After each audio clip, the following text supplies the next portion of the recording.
ಪ್ರಿಯ ಕೇಳುಗರಿಗೆ ನನ್ನ ನಮಸ್ಕಾರಗಳು. ಈ ದಿನ ಒಬ್ಬ ವಿಶೇಷ ವ್ಯಕ್ತಿಯ ಬಗ್ಗೆ ಒಂದಿಷ್ಟು ಮಾಹಿತಿಗಳನ್ನು ಕಲೆ ಹಾಕಿ ನಿಮ್ಮೊಂದಿಗೆ ಹಂಚಿಕೊಳ್ಳಲು ಬಯಸುತ್ತೇನೆ. ಇಂದು ನಾನು ಕನ್ನಡ ಸಾಹಿತ್ಯ ಲೋಕದ ಧ್ರುವತಾರೆ, ತ್ರಿಪದಿಗಳ ಮೂಲಕ ಜನಮಾನಸದಲ್ಲಿ ಉಳಿದಿರುವ ಜ್ಞಾನದ ಮೂರ್ತಿಯಾದ ಕವಿ, ವಚನಕಾರ, ತ್ರಿಪದಿ ಬ್ರಹ್ಮ ಎಂದೇ ಕರೆಯಲ್ಪಡುವ ಸರ್ವಜ್ಞನ ಬಗ್ಗೆ ಮಾತನಾಡಲು ಬಯಸುತ್ತೇನೆ. ಸರ್ವಜ್ಞನೆಂಬುವನು ಗರ್ವದಿಂದಾದವನೇ, ಸರ್ವರೊಳೊಂದೊಂದು ನುಡಿಗಲಿತು, ಸರ್ವರೊಳೊಂದೊಂದು ನುಡಿಗಲಿತು ವಿದ್ಯೆಯ ಪರ್ವತವೇ ಆದ ಸರ್ವಜ್ಞ. ಕನ್ನಡ ಸಾಹಿತ್ಯದಲ್ಲಿ ವಚನಕಾರರ ನಂತರ ಅತಿ ಸರಳವಾಗಿ ಸಾರ್ವಕಾಲಿಕ ಸತ್ಯಗಳನ್ನು 3 ಸಾಲುಗಳಲ್ಲಿ ಜನಸಾಮಾನ್ಯರಿಗೆ ತಲುಪಿಸಿದ ಕೀರ್ತಿ ಸರ್ವಜ್ಞನಿಗೆ ಸಲ್ಲುತ್ತದೆ. ಸರ್ವಜ್ಞ ಎಂದರೆ ಎಲ್ಲವನ್ನೂ ತಿಳಿದವನು ಎಂದರ್ಥ. 16ನೇ ಶತಮಾನದ ಸುಮಾರಿಗೆ ಜೀವಿಸಿದ್ದ ಈ ಮಹನೀಯ ಕೇವಲ ಕವಿಯಲ್ಲ, ಒಬ್ಬ ಸಮಾಜ ಸುಧಾರಕ, ತತ್ವಜ್ಞಾನಿ ಮತ್ತು ಪ್ರಾಯೋಗಿಕ ಜ್ಞಾನದ ಭಂಡಾರ. ಇನ್ನು ಸರ್ವಜ್ಞನ ಬಾಲ್ಯ ಹಾಗೂ ಜನನದ ಬಗ್ಗೆ ಹೇಳೋದಾದ್ರೆ, ಸರ್ವಜ್ಞನ ನಿಜನಾಮ ಪುಷ್ಪದತ್ತ ಎಂದು ಹೇಳಲಾಗುತ್ತದೆ. ಹಾವೇರಿ ಜಿಲ್ಲೆಯ ಹಿರೇಕೆರೂರು ತಾಲೂಕಿನ ಅಂಬಲೂರು, ಇಂದಿನ ಅಬಲೂರು ಇವರ ಜನ್ಮಸ್ಥಳ. ತಂದೆ ಬಸವರಸ, ತಾಯಿ ಮಾಳಿ. ಇವರು ಕುಂಬಾರ ಸಮುದಾಯಕ್ಕೆ ಸೇರಿದವರು.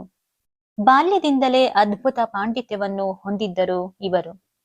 ಇವರ ತ್ರಿಪದಿಗಳು ಇಂದಿಗೂ ಹಳ್ಳಿಯಲ್ಲಿ ಜನಪ್ರಿಯವಾಗಿದೆ. ಇದು ಅವರ ಜನಪದ ಶೈಲಿಯ ಸಾಹಿತ್ಯಕ್ಕೆ ಸಾಕ್ಷಿ. ಸರ್ವಜ್ಞನ ತ್ರಿಪದಿಗಳ ವಿಶೇಷತೆ ಹೀಗಿದೆ. ಸರ್ವಜ್ಞನ ಕಾವ್ಯದ ಶೈಲಿ ತ್ರಿಪದಿ ಎಂದರೆ 3 ಸಾಲುಗಳು. ಈ 3 ಸಾಲುಗಳಲ್ಲಿ ಬದುಕು, ನೀತಿ, ಧರ್ಮ, ರಾಜಕೀಯ, ಸಮಾಜ ಮತ್ತು ಆಧ್ಯಾತ್ಮದ ಸಾರವನ್ನು ಅವರು ಅಡಗಿಸಿಟ್ಟಿದ್ದಾರೆ. ಅವರ ಭಾಷೆ ತುಂಬಾ ಸರಳ, ನೇರ ಮತ್ತು ಚುಚ್ಚು ಮಾತಿನಿಂದ ಕೂಡಿದೆ. ಸರ್ವಜ್ಞನ ಕಾವ್ಯ ಕೇವಲ ಭಕ್ತಿಗಷ್ಟೇ ಸೀಮಿತವಾಗಿರಲಿಲ್ಲ.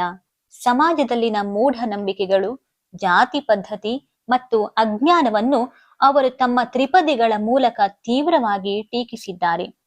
ಅವರು ಹೇಳುತ್ತಾರೆ, ಜಾತಿಹೀನನ ಮನೆಯ ಜ್ಯೋತಿ ತಾಹೀನವೇ, ಜಾತಿ ವಿಜಾತಿ ಎನಬೇಡ, ದೇವನೊಲಿದಾತನೇ ಜಾತ ಸರ್ವಜ್ಞ. ಇದರರ್ಥ ಜಾತಿ ಮುಖ್ಯವಲ್ಲ, ಜ್ಞಾನ ಮತ್ತು ನೀತಿ ಮುಖ್ಯ. ಈ ಸಾಲುಗಳು ಸರ್ವಜ್ಞನಿಗೆ ಜ್ಞಾನದ ಮೇಲೆ ಇರುವ ಅಪಾರ ಗೌರವವನ್ನು ಸೂಚಿಸುತ್ತದೆ.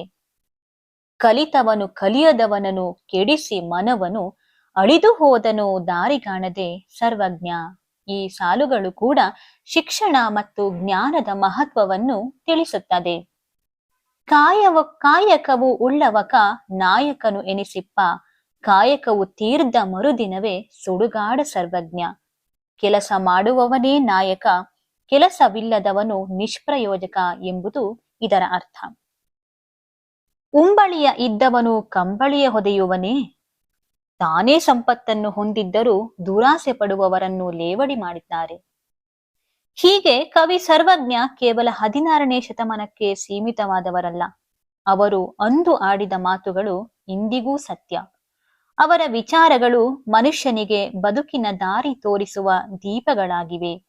ಇಂತಹ ಮಹಾನ್ ಕವಿಯನ್ನು ನೆನಪಿಸಿಕೊಳ್ಳುವುದು, ಅವರ ವಚನಗಳನ್ನು ಅಳವಡಿಸಿಕೊಳ್ಳುವುದು ನಮ್ಮೆಲ್ಲರ ಕರ್ತವ್ಯ.